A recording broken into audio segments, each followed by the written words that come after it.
Well, hello, everybody. My name is Stephanie Hoff. I'm the whiskbusiness.com editor. I see people are trickling in, so we'll go ahead and get going. Today I'm here with the whiskbusiness.com's first virtual luncheon event of the year. This one is titled Hospitality Industry Stirs After a Year of COVID. And we'll be with our state's hospitality industry leaders today, specifically in the food and drink sector, an industry that's been, hit pretty hard by this pandemic. And this is something new we're trying this year. So if you have ideas for more topics, you can visit whiskbusiness.com, find our email listed under the contact info, and send a message our way. But before we chat with our stars of today's show, I'd like to give a big thanks to our sponsors, Madison Gas and Electric Company, University Research Park, Wisconsin Technology Council, and the Phelps Hamas Group. And now I'd like to welcome our panel. We've got Wisconsin Restaurant Association President and CEO, Kristine Hillmer, Wisconsin Brewers Guild Executive Director, Mark Garthwaite, and Tavern League of Wisconsin President, Chris Marsicano. It's great to have the three of you on today to not only answer my questions, but questions we've got from the audience. And we'll get to those toward the end of the program. But as the title of our event says, we are just over a year into this pandemic, and it's totally changed the way we live and work and spend our money. And it's also impacted some industries in Wisconsin way more than others. And we know that COVID-19 hit hospitality especially hard. So to start out this program, I'd like for all of you to give me a status report on how things are going for the businesses you represent. And Kristine, can we start with you? Absolutely. Thank you for having me today. We're just starting to see glimmers of hope as far as recovery is concerned, but it's still very early in the game. There's still parts of our state that have mandates and restrictions on restaurants and bars, so it's going to take a long time for recovery. Let's go pre-COVID for a second. We know that the hospitality industry represented a 9% of the employment in the state of Wisconsin. And when we know that fast forward to now, 10 to 15% of restaurants have already gone out of business with an additional 20 to 30% on the brink, and we don't know when these federal dollars are going to be coming in, and compare that to that amount of employees that we have in our state, it's 9%. It's a huge impact. We were the first industry to be shut down. We're still not fully open. So although with our glimmers of hopes, it's still pretty difficult right now in the bar and industry, restaurant industry. And Chris, you're a member of the Wisconsin Restaurant Association with your supper club in Delavan. I mean, what does that look like for you? And then also, what's the status report on our taverns in Wisconsin?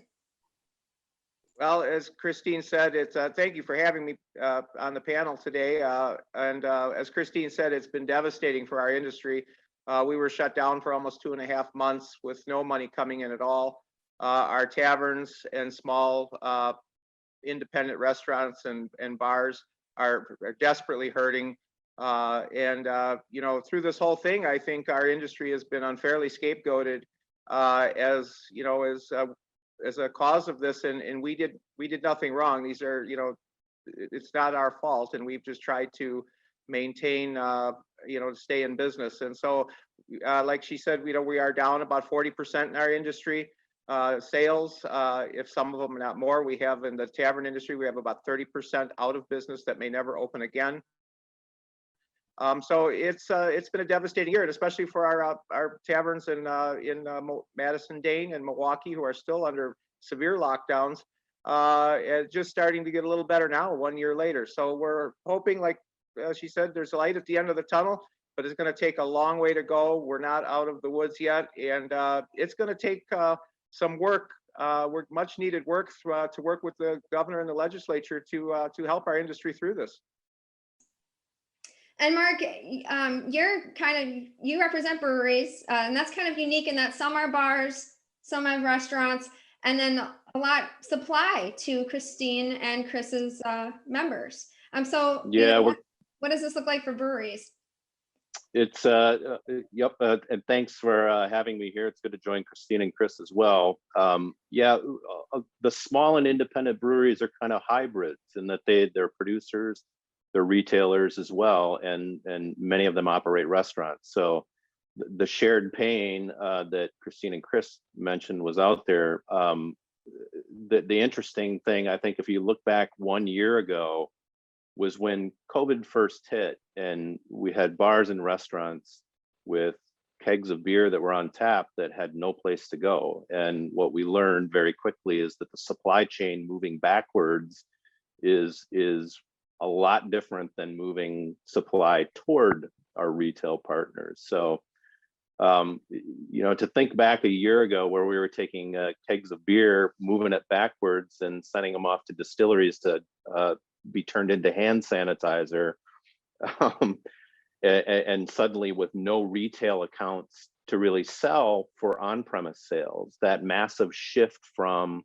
trying to go into keg beers to suddenly having to put all your beer into bottles and cans, there were a lot of small breweries that really weren't equipped to do that. So at the beginning of the pandemic, you know, to-go sales out the door were extremely important. But what we quickly ran into is what we jokingly refer to as the candemic, because the supply of cans suddenly became a limited resource. So, you know, combined with tariffs on aluminum, a massive shift toward packaging all beverages, not just beer, but all beverages in cans, created a lot of headaches, and a learning curve in how supply chains actually work. So I'll echo what they've said. There's glimmers of hope.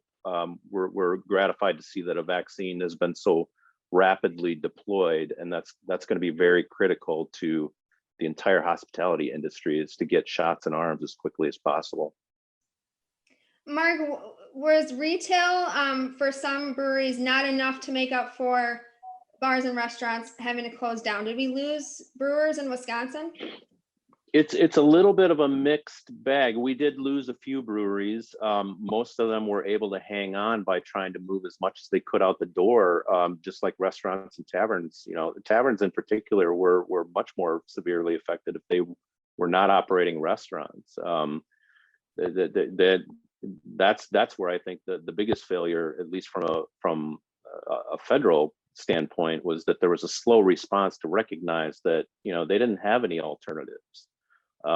At least in our case, you know, we still had the capability of push beer out the front door, but it was significantly reduced. There was a lot of the shift toward larger producers and volume, whereas small breweries, some of them operating restaurants, were under the same constraints as any other restaurant would be. And Chris, you said about 30% of bars in Wisconsin are closed and may close permanently. So what is the casualty rate for taverns in Wisconsin? Well, taverns and in restaurants are not a high margin, especially on the food end, business to begin with. And then, as Mark said, you know, our taverns, that if you didn't sell food at all, were just absolutely devastated by the closure. I mean, you know, the hospitality industry in general got the short end of the stick. I truly believe in this whole pandemic. You know, the airlines got their bailout. This one got their bailout. They got their bailout, and there was nothing really. Now with this new act that was just passed by the federal government, there's something hopefully coming down the road for us. But this is a year later, and for 2.5 months, my members had no paychecks. They had no income.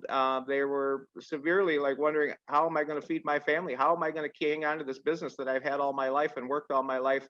You know, and as a supper club owner, you know, I'm in the same boat as my members. And there was many nights I went to bed and didn't sleep for the fact of how am I going to survive after I've been here 56 years? And the people that could sell food and to-goes, that was great. It was something, but it was barely enough to keep up with the bills. And you know, so it was just devastating for our people. Both taverns, you know, got the short end of the stick definitely, but it's devastating for both segments of our membership. Stephanie, if I can jump in here real quick, I just want to piggyback off of something that Chris said, that restaurants definitely were able to pivot to curbside and delivery as an option. However, please understand that even though that was an option, it only filled about 30% of the lost sales. So it does not come close to covering that lost revenue when you have either limitations or you've got a closed dining room. So it was a help, but it doesn't by any means come close to filling that gap. And I would just add to what Kristine just said, just real quickly, that we lost during that time we were closed. We lost a lot of our big holidays. We lost St. Patty's Day, we lost Easter, we lost Mother's Day, which is a huge day for our industry. So, and we barely made Memorial Day, and you know, that's not what it should have been. Yeah, and so that's why I wanted to make sure that folks understood that that 30% coverage of that loss, yes, it's helpful, but it's still a really big hole that restaurants and bars have been facing. That's an important point. To, you know, it appeared in many ways. I think if you saw restaurants that they were still hanging in there, it probably gave a false impression that they were able to work through this by doing solely takeout sales. What it doesn't account for is that added expense of just the cups and all the materials that you need in order to send food out the door or beverages out the door. Actually, beverages was a different story. We'll probably talk about that a little bit later. The margins still were probably worse, frankly, and in order to keep people on, you know, your employees working, it was kind of a losing proposition. But it was just that you felt like you were treading water with the hopes that someday we would get past this, and we just didn't really realize how long this would actually take. And a lot of our members stayed open, and they used up their savings doing it, you know, just to stay open and do what they could to goes, and used up a lot of their savings. They weren't making money, that's for sure. Kristine, would you be able to paint a picture for us, you know, how many restaurants has Wisconsin lost and how many won't come back even post-pandemic? It's really a difficult picture to paint, because there's a lot of restaurants and bars who silently closed their doors. And we're not really going to get a true picture until the business license renewals come up in June. Our best guess at this point, and this is actually a national problem, people trying to put numbers on it, the best guess is 10 to 15% have already closed their doors, with an additional 20 to 30% really on that bubble, not knowing if they're going to make it. And we do know that the federal government just passed $28.6 billion for the restaurant industry to be able to help fill some of that gap. However, when you consider the lost sales are estimated at $250 billion, it's a drop in the bucket. And we also don't know when those funds are going to be available. In fact, I just saw today, there was a bucket of funds for stages that was approved in December.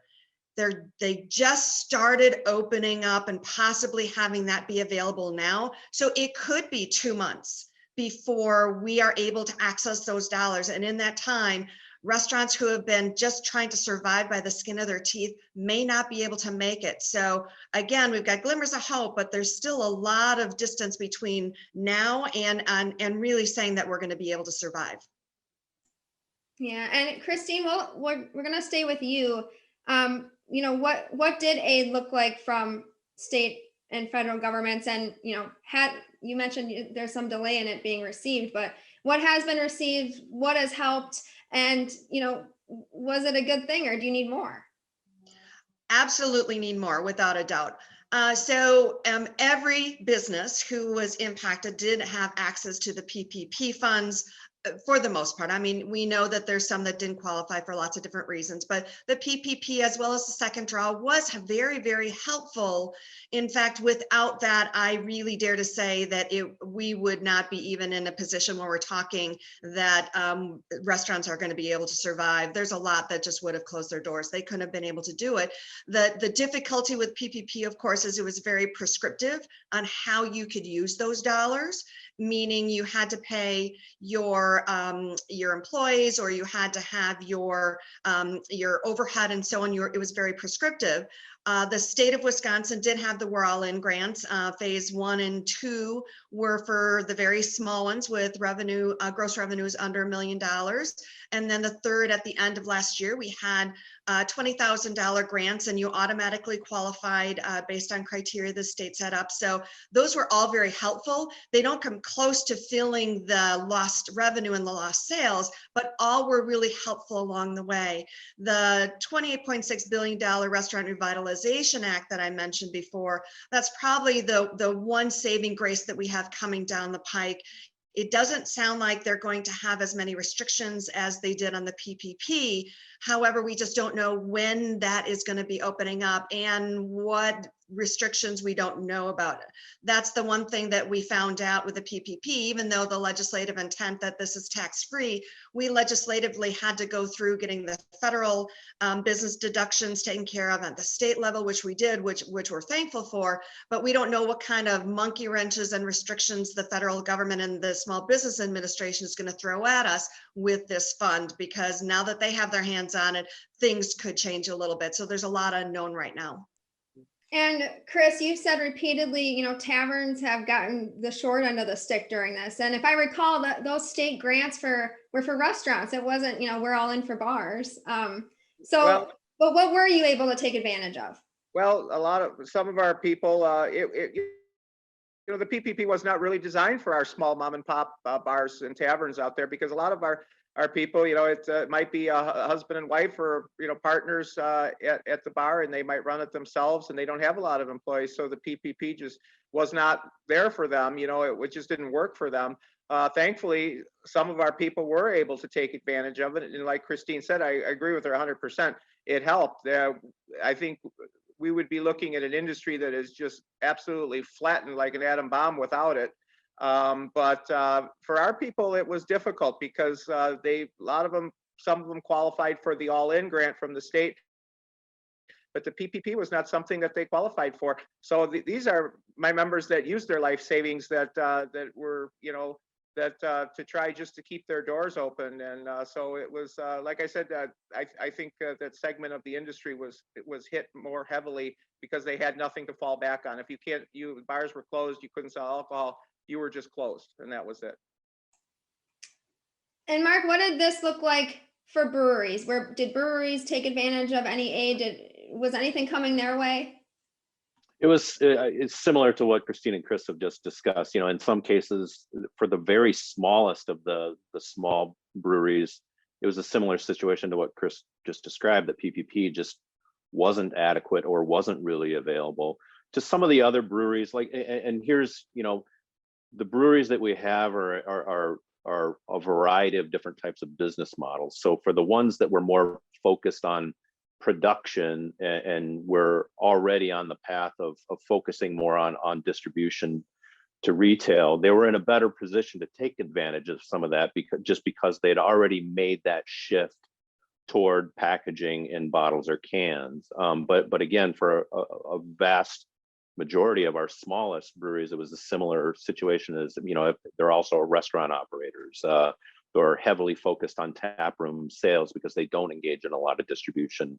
It was a similar situation. I know the restaurant at the federal level, the original push for the Restaurants Act was for $120 billion.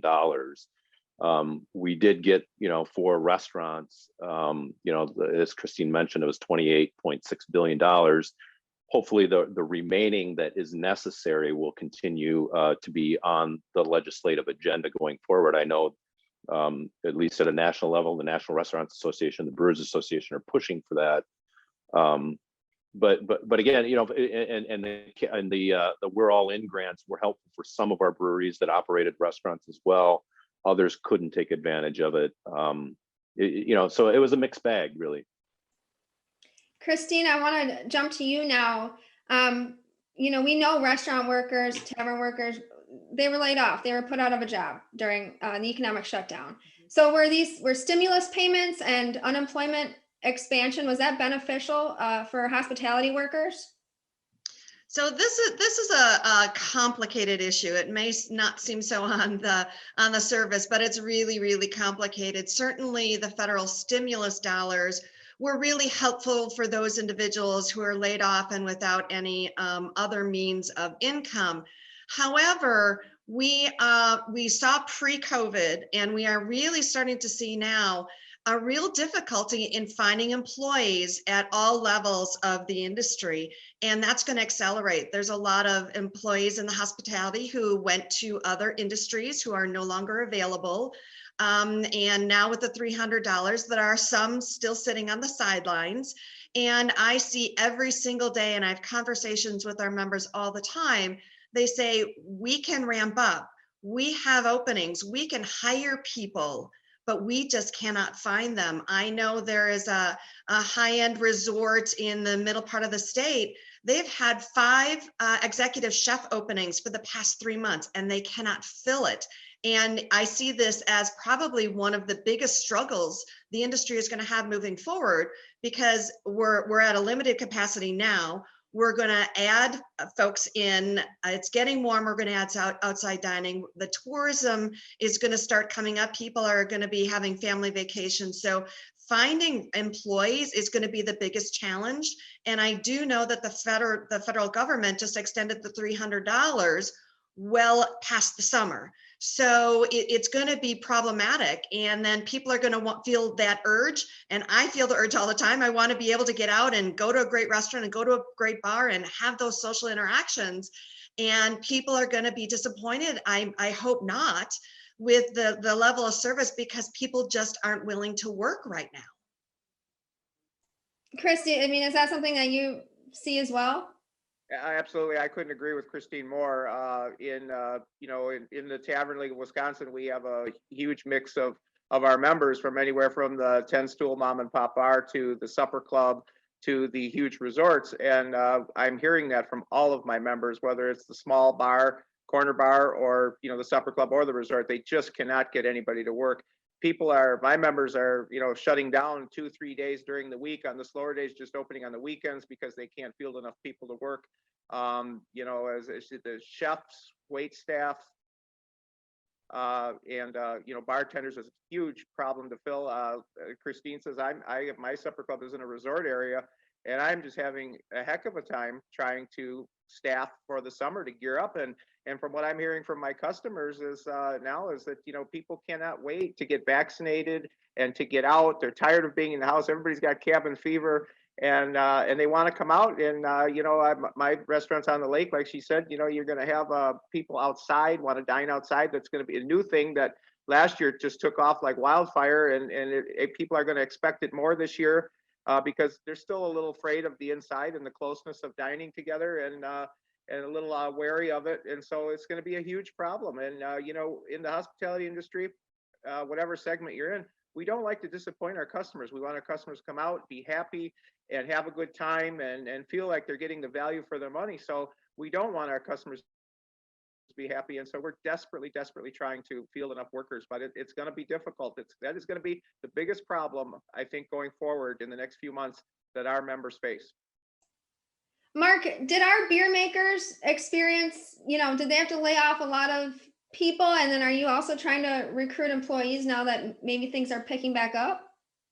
It's a similar story, yeah. I mean, PPP for again, it depends on the size of the brewery. PPP was very helpful for some of the breweries that were more production focused, but brew pubs and smaller breweries are the same as just Kristine and Chris has just described. The hard part was when you lose good employees and you can't get them back. I think that's the most frustrating part about all this, is that you are in this situation where you really wanted to keep the people that had been with you, and you couldn't, and you're not going to get them back. So it's hard to combine that with the difficulties of forecasting what this summer actually is going to look like. Chris is mentioning the hesitancy that some people will have going out. That's perfectly understandable. It makes your forecasting for how much staffing you're actually going to need going forward, and to be able to time that with the available workforce that's there for you is going to be very difficult. And as we're approaching the halfway mark for our discussion, I do want to thank our listeners again for tuning in to our discussion about the hospitality sector, which has been hit especially hard by the pandemic. And we're very happy to be able to talk with our three panelists today. I also want to give another shout out to our sponsors for making this event possible. So thank you, Madison Gas and Electric Company, University Research Park, the Wisconsin Technology Council, and the Phelps Hamas Group. I want to stay on this workforce discussion for just a bit.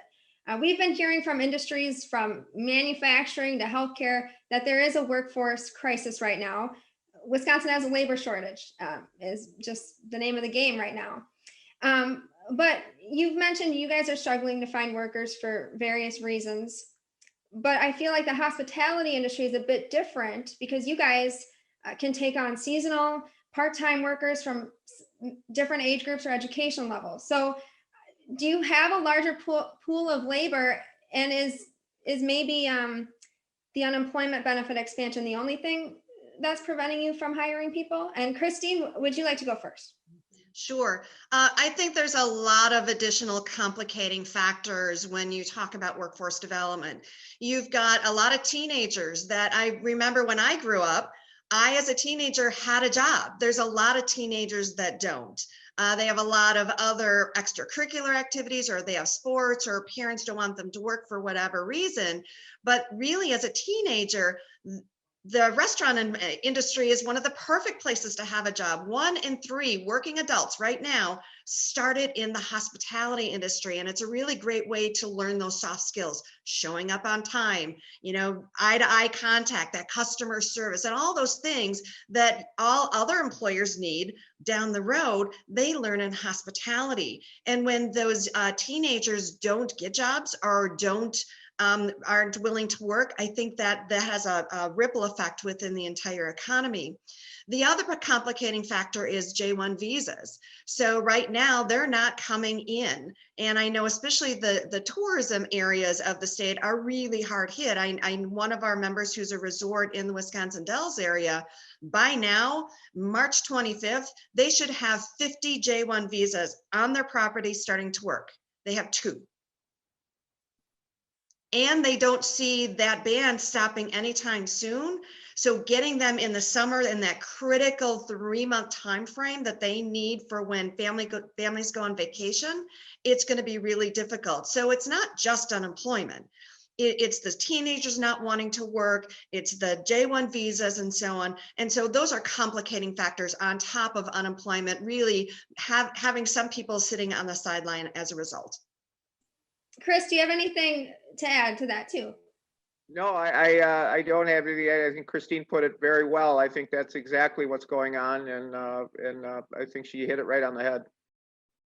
And Mark, what's the workforce situation for breweries, which are manufacturers too? Combinations, yeah, we're combinations. The complicating factor here is that we are talking about alcohol beverages as well. So you've sort of limited your employment or employee pool as well.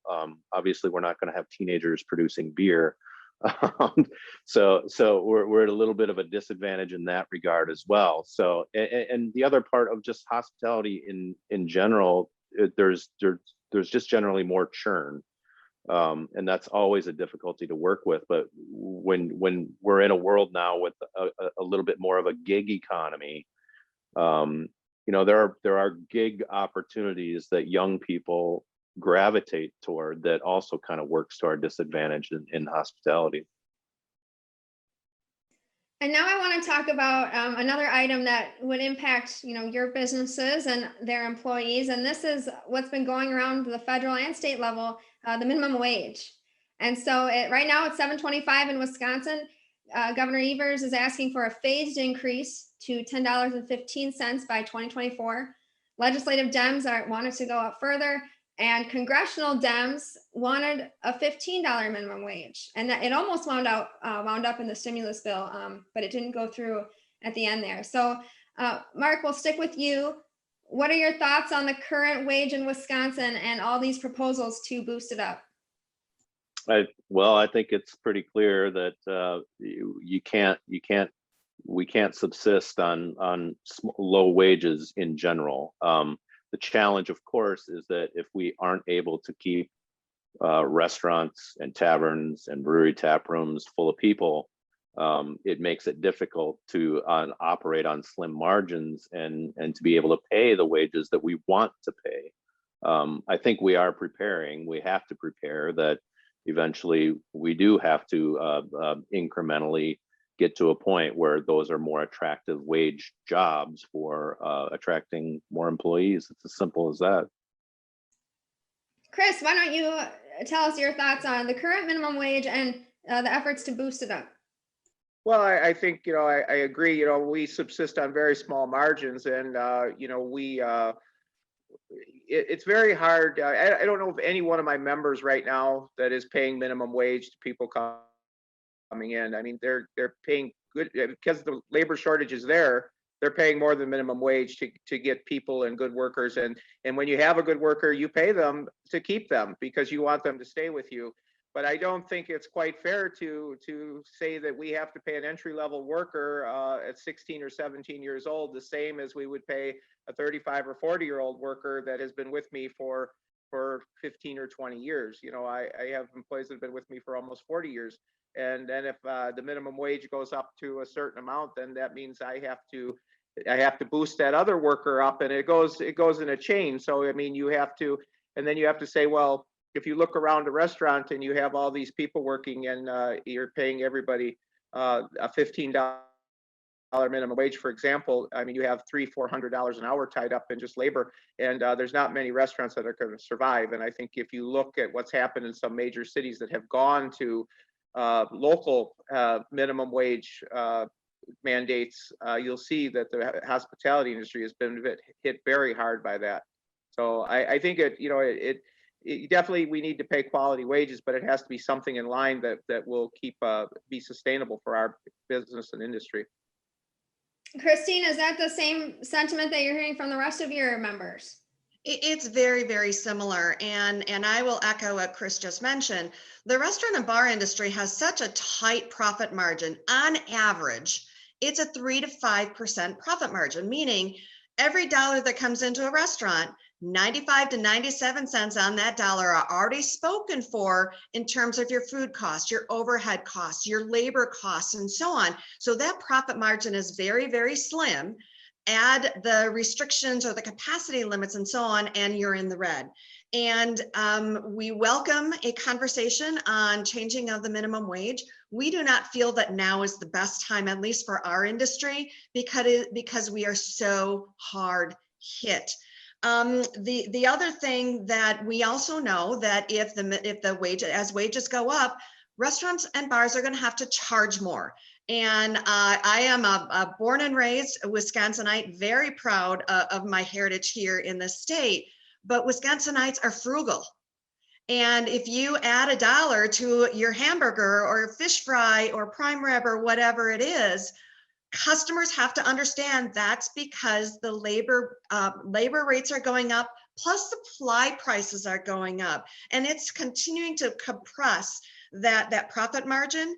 And then Chris is absolutely right. You've got wage compression that's going to happen. So you have a starter, somebody who's 16 or 17 years old, you're now going to have a raised minimum wage. Well, you've got other staff that's at a higher wage, but they're going to like, wait a second, they're getting more money. So where's my money? Where's back at the house and so on? So everybody's going to be skewed higher. And what's going to likely happen is those entry-level jobs may no longer be available. The flexibility that hospitality workers love, that's one of the things they love about our industry, that's no longer going to be available, or their hours are going to be cut in order to help make up some of that profit difference and so on. The other thing that is a unique aspect when you talk about wages in the restaurant industry is having the tip credit. And that is such an important thing for our industry. And we hear a lot of folks say, oh, it's sub minimum wage, it's only $2.33 an hour and so on. Well, there's a couple of myths that I need to dispel when we talk about the tip credit. First of all, everybody in this country has to be making minimum wage. Now, yes, the tip credit is a lower wage, but then they get up to that minimum wage by tips. But the beauty of tips is there's no ceiling. They can go well above that. In fact, right now in the United States, tipped workers make on average between $19 and $24 an hour. So when you hear sub-minimum wage, that's really not telling the full story. Tips are wages, and that's part of that compensation package. And what that allows somebody like Chris or other restaurateurs to do is you can utilize the tip credit for your servers, and then you can have higher wages in the back of your house, to your chefs, your sous chefs, and so on. Without that tip credit, you are not going to have that flexibility. You're going to have all sorts of disparity. And servers, we know that what's likely going to happen, you eliminate the tip credit, those tips are going to be pooled with everybody at the restaurant, including the back of the house. So we know that every single effort in this country in the past couple of years to eliminate the tip credit has failed. Because once we tell the story of what it truly means to those workers who really rely on those tips as part of their compensation, they're like, wait a second, that means I'm likely to get paid less because now my tips go to all sorts of other people. So it's very complicated. But I'm really worried about that effort. It's not a sub minimum wage. Everybody has to make the federal minimum wage. But with tips, many times you exceed what a stated hourly wage would be. Well, I'll tell you what, Kristine, when you were talking about, teenagers working in restaurant jobs, I was one of those teenagers. I started out in the service sector for about 4 years, and I made a heck of a lot more in tips than I would have otherwise, and that's how I got through school, actually. So anyway, I'm not advocating for or against anything. I just wanted to. But that's exactly right, and it's a great job for a lot of people who need flexibility, who really have that hospitality heart and really want to hustle and so on. That's an incentive to do that, and to eliminate the tip credit, I think, is just short-sighted. Do we need to have a discussion on what that starting that tip minimum wage is? Absolutely. We are more than welcome to have that conversation, but to eliminate the tip credit eliminates a very powerful tool for restaurants and bars to manage their staff, really give some great wages. And you're right. Think about, Stephanie, when you were doing that, if you weren't able to take your tips home, your wages would have been substantially lower. Now, Mark, you answered this question first. So after hearing Kristine and Chris's comments, do you have anything else you want to add before we jump to a new topic?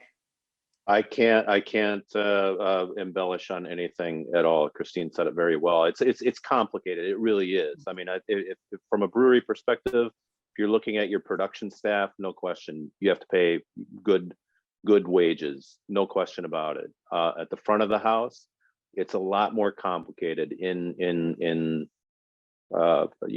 want everyone to have a good paying job, but again, the nature of the industry makes it not so straightforward. And I think Kristine hit on those points very eloquently.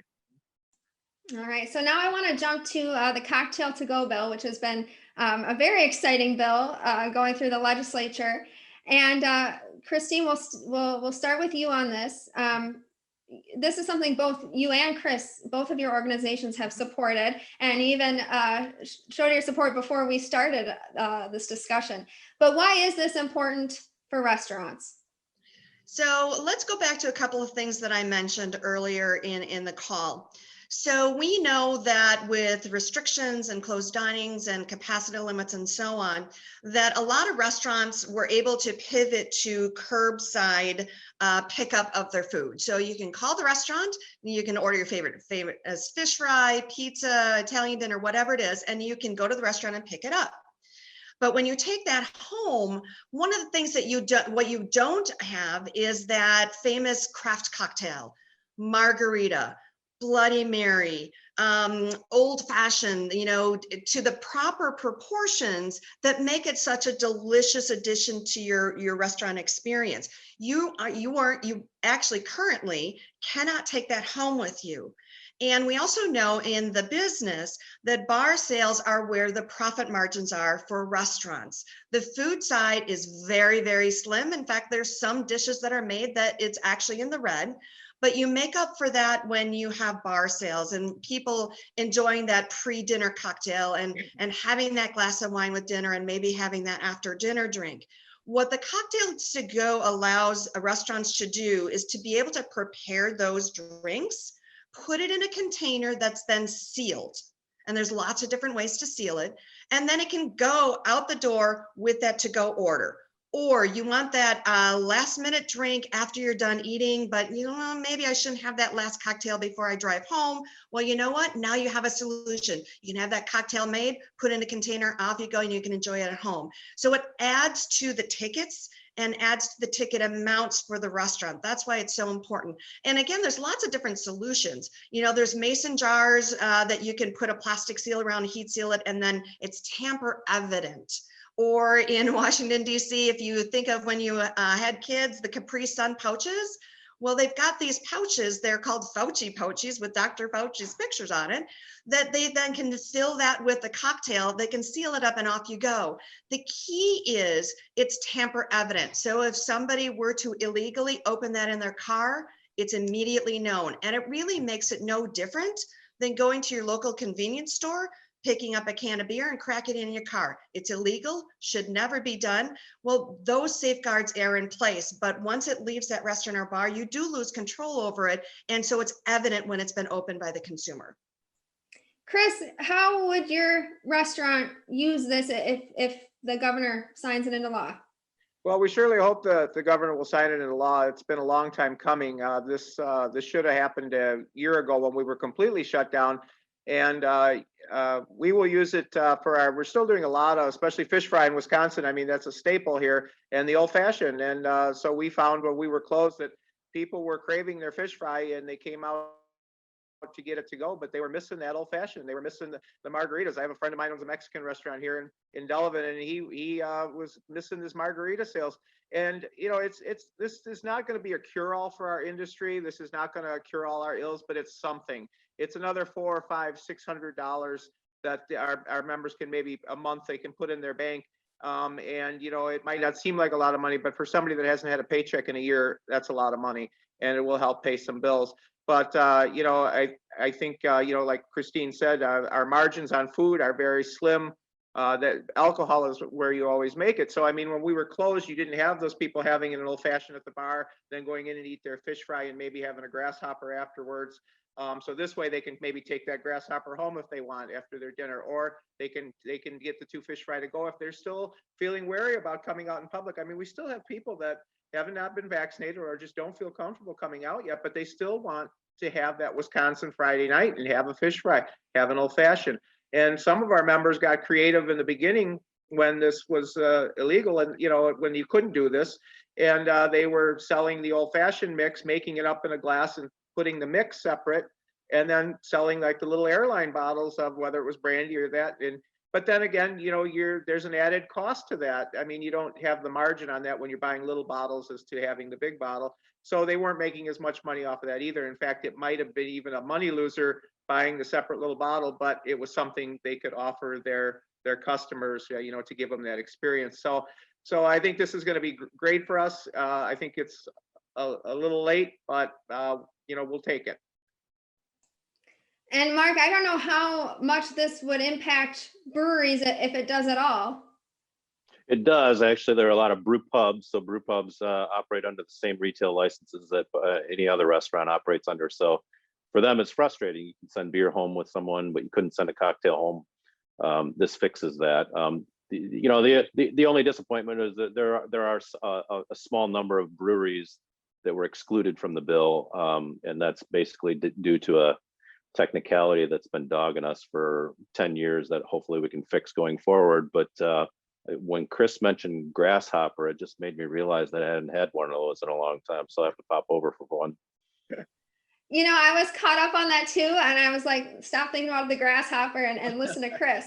But Chris, do you have pink squirrels at all too? Yeah, absolutely. We got pink squirrels, golden Cadillacs, grasshoppers, whatever you want, we can make it. I was gonna say, yeah, if you serve pink squirrels, I'm coming this weekend. But so I'm gonna jump to an audience question now, and this is actually for Chris and Mark. What our audience member asked us, would the Tavern League be willing to support changes in the state requirements that would allow breweries to serve wine? And I'm not familiar with that law at all. Mark, I don't know if you'd be able to explain that to us. Yeah, so this is, it's, and we're going to get into some really inside baseball kind of stuff here, but when Prohibition was repealed in 1933, everyone who sold any alcohol beverages at retail held the exact same licenses. Whether you were a brewery or a wholesaler or a retailer, a bowling alley, no matter what, you held the exact same license. That stayed in effect for 80 some years, and then certain laws were changed to fold some of the retail sales privileges for breweries into the state brewer permit. The complicating thing here is that we want to be able to accommodate all of our customers, no question about it. Certainly today, a lot of customers want gluten-free options, and that gets to be a little bit more difficult. We do have a fantastic gluten-free brewery in Madison that I highly recommend. If you're a celiac, Alt Brew, I'm going to put in a plug for them. But accommodating customers to give them what they want, particularly a glass of wine. We have a lot of tourists that come to visit breweries, and their companion isn't interested in beer, but they're interested in tagging along. They just want either a cider or a glass of wine. I don't think that's too much to ask. So for 80 some years, that was perfectly legal to do. That changed in 2011. We would love to be able to accommodate our customers and restore those retail privileges. So Chris, why is our audience asking if the Tavern League is willing to support those changes? Is that something that you don't support? Well, it's like Mark said, it's a kind of a complicated issue, but brewery license are brewery license. If you opened a brewery, then you're a brewery. If you opened a restaurant bar, you're a restaurant bar. And we feel that, when you manufacture the beer and you sell the beer, you can do it at a better cost than we can do it, because we have to go through a wholesaler with a 3-tier system. So right now we do not support letting the breweries sell wine and other products. So, but who's to say down the road that we can't have a talk and straighten something out? But at this point, we are not looking at that. Yeah, and then so another audience question, they're asking, are they going to expect higher prices from restaurants and taverns, because those establishments are trying to make up for COVID losses? And these higher prices could be either on the menu, or they're going to be either in the tip, like an automatic gratuity. I mean, is that something diners are going to expect? I think you're going to expect higher prices, but it's not because they're trying to necessarily make up lost wages. I think you're going to see, in order to attract more employees, you have to pay higher wages. The supply prices are hard. So, the cost to produce that fish fry or that prime rib dinner and so on, all those supply prices are going up. In addition to that, there is, of course, wanting to try to rebuild the business, but I think it's the other elements that are going to be raising the prices more so than that catch-up factor. Yeah, I agree with Kristine. I think at this point, our members are thankful to have our customers in there, and we are certainly, we know people have been out of jobs out there too, so we're certainly not looking to raise our prices to gouge anybody or make up for lost business, but our costs are going up continuously. I know during COVID, the beef prices went up, some of the seafood prices went up astronomically. Produce, depending on what weather event they talk about happens, that goes up. So of course with the to-go's, all the to-go boxes cost extra, and nobody ever raised their prices for all these to-go meals, and that added to our bottom line. So, I think if prices do go up, it's going to be because of the issues Kristine raised. It's going to be our product, our wages, and our overhead, because everything else continues to go up. And the thing is, like I go back to what Kristine said, I think is very apt that, Wisconsinites are very frugal. They're not going to waste their money, and they want value for their money. So they're not going to stand for a $17 fish fry or an $18 fish fry. So we have to be competitive with each other, and we have to hold the line. And even with beer prices, the beer distributors, they might raise their beer a quarter a case and 50 cents a case. And you keep holding that line because you want to be competitive. But pretty soon, sooner or later, you get to a point where you say, I have to raise my prime rib a quarter. I have to raise my fish fry a quarter because I've held the line for 2 years and my cost might have gone up $1, but I've held the line and now I finally have to go up a quarter. So I think if it goes up, it's going to be because, we have to, in order to even keep that slim margin of 3%, Yeah, I alluded to it earlier that we learned an awful lot about the supply chain. There were a lot of unusual disruptions, and I mentioned the aluminum issue earlier. Aluminum prices went up because of tariffs and also because of mass demand. I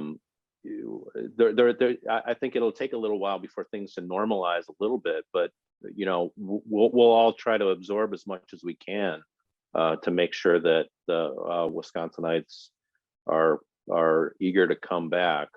It's not our goal to just raise prices for the sake of raising prices.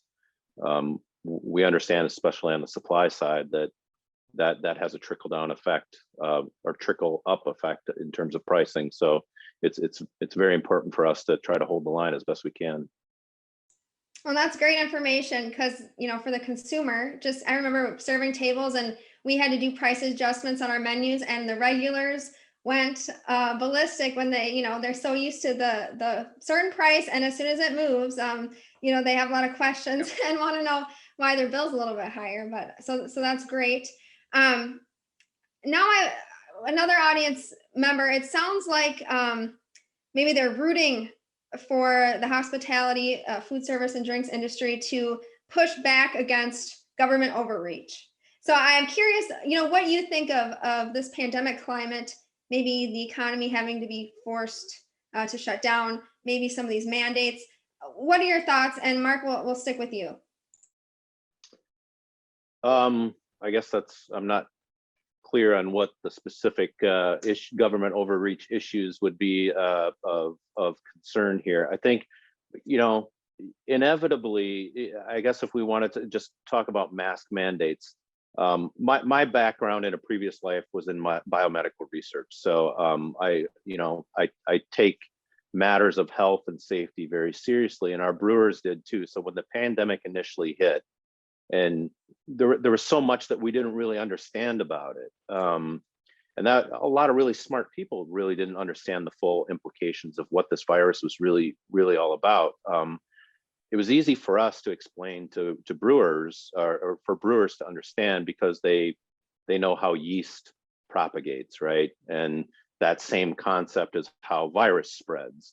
And knowing, and having some background in sanitation and microbiology, it was easy for a lot of brewers to understand the gravity of the situation. So in terms of the masking and things like that, we knew it was also important to make sure that the public would have faith in our ability to keep them safe, to make their visits when they even, early days, just coming to pick up something to go.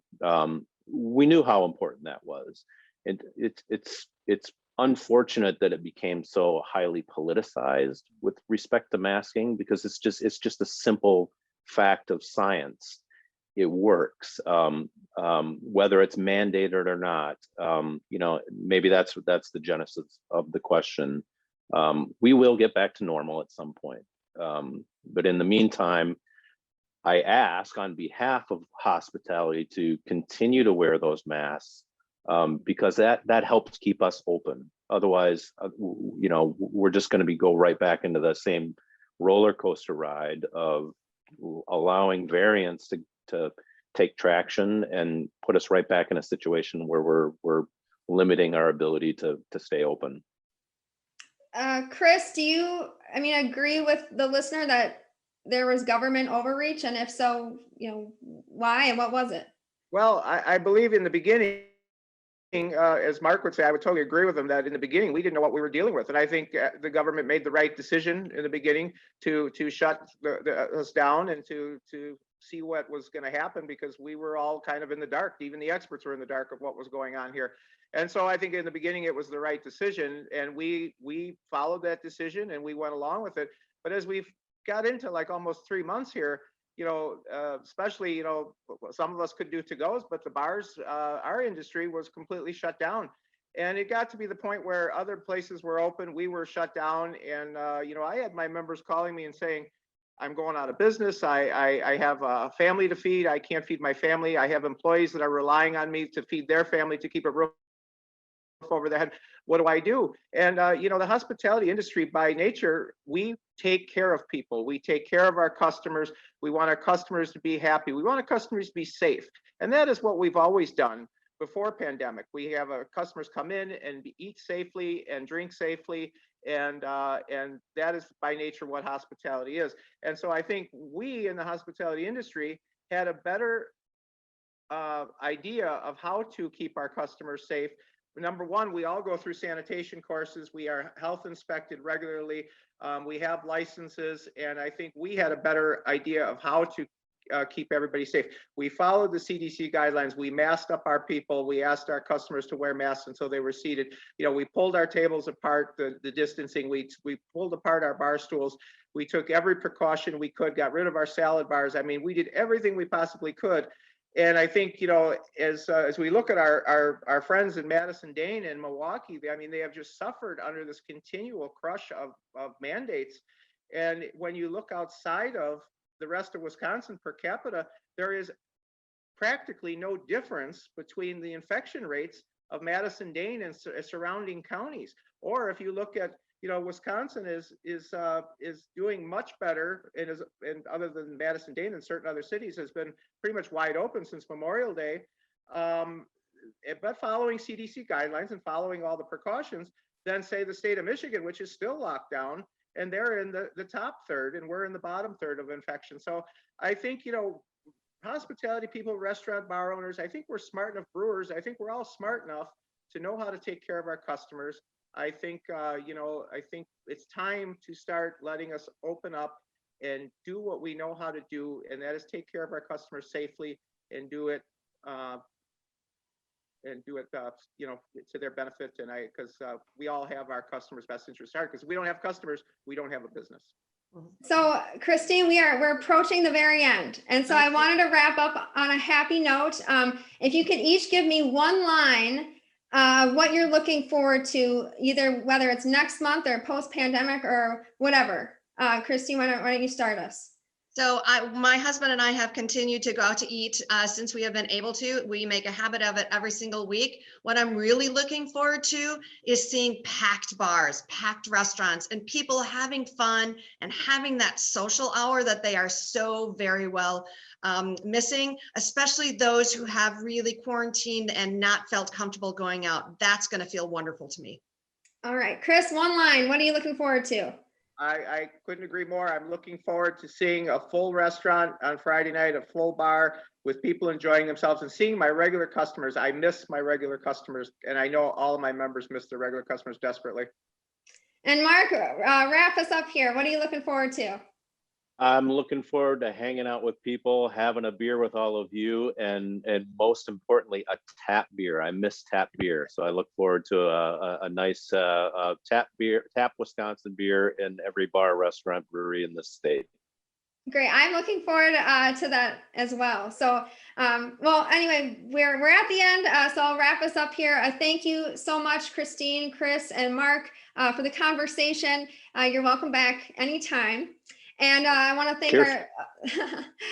thank our sponsors once again for making this happen: Madison Gas and Electric, University Research Park, Wisconsin Technology Council, and the Phelps Hamas Group. So thank you so much, and we'll see you next time. Thank you very much. Thank you for having us. Bye, everyone. Appreciate it.